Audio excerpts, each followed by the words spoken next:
DPWH nasunog. Naku po mga kababayan, ito po yung napaka-trending na balita ngayon sa araw na ito.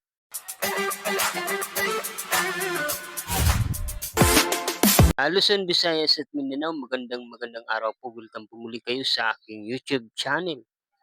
Ngayon nga po mga kababayan, ito nga po ang breaking news na nasunog po ang DPWH. Nagsimula po ang sunog kaninang ngayong hapon, mga alas 12 in punto mga kababayan.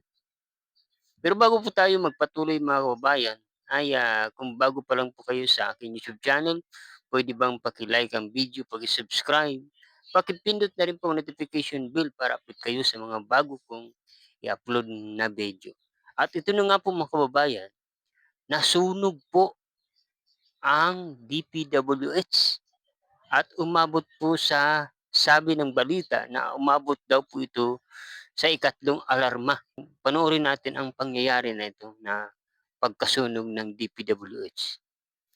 Isang sunog ang kasalukuyan nangyayari dito sa compound ng DPWH sa bahagi ng Quezon City. Malapit lamang ito sa EDSA at ayon sa inisyal na impormasyon na ibinigay ng Quezon City Bureau of Fire ay nasa ikatlong alarma na ang sunog. Sa mga oras na ito mula dito sa kinilalagyan ko ay patuloy pa rin itong pagresponde ng mga kagawad ng mga pamatay sunog at gayon na rin may kakapalan pa rin ang usok na nakikita natin na nanggagaling mula dito sa loob ng compound ng DPWH sa Quezon City. Inaalam lang natin kung anong partikular na gusali yung apektado, lalo pat nakikita natin sa mga oras to patuloy pa rin na nagsisipagdatingan itong mga truck ng bumbero dito sa may bahagi ng EDSA at sinasabayan na rin natin ngayon yung pagdating pa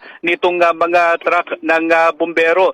Sa ngayon ay nakikita natin na nagkakaroon na ng bahagyang epekto sa daloy ng trapiko dito sa may northbound ng EDSA, lalo pa tuloy-tuloy itong pagdating ng mga truck ng bumbero at gayon na rin nakakaagaw ng atensyon sa mga motorista itong usok na nanggagaling mula dito sa compound ng DPWH dito sa may bahagi ng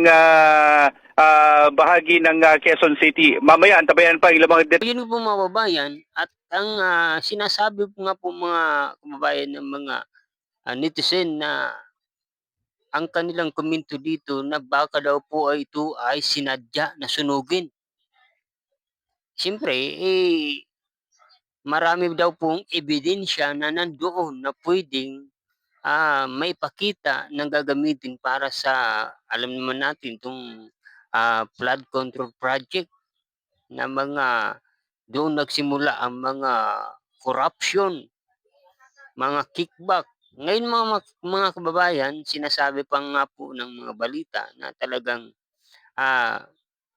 sabi nga ng mga komento ng mga netizen, ito daw po ay magiging thank you na lang ang investigasyon at wala na po silang mga dokumento na makukuha na baka daw po ang mga dokumento na nandoon sa DPWH ay baka masunog. Ngayon kung nasunog po ito ay siguradong tapos na ang investigasyon at wala nang makukuhang dokumento at hindi na maipagpapatuloy ang mga kaso, ang mga dokumento na magpapatunay na mayroon irregularity na nangyari doon sa flood control o mga nagtatrabaho diyan, yung mga iba-ibang klaseng mga dokumento na doon pinapatunayan na mayroon talagang corruption na nangyari. Kaya ngayon guys, napakatindi po. Yun ang sabi ng komento ng mga netizen natin na pwedeng wala nang mangyari sa investigasyon at mabura na lahat kasi nga wala na pong maipapakitang dokumento. Mga ebidensya, wala nang makukuhang ebidensya, bakit nasunog na. At sana po, ito lang ang masasabi ko, sana po ay hindi po nasunog. Sana po ay nailigtas ang mga dokumento na nandoon, di ba? At kung hindi man nasunog, siyempre mabasa. Kapag ka nabasa ito, ay wala na ring kuwenta, 'di ba? So, kayo po mga kababayan, ano po ba ang masasabi ninyo dito sa pagkasunog ng DPWH? Ito ba ay sinadya o talagang nasunog lang? O ilagay niyo lang po sa comment section. Maraming maraming salamat po. Abangan natin ang detalye ng sunog mamaya sa balita. God bless you all. Magkita-kita po muli tayo sa sunod na mga video.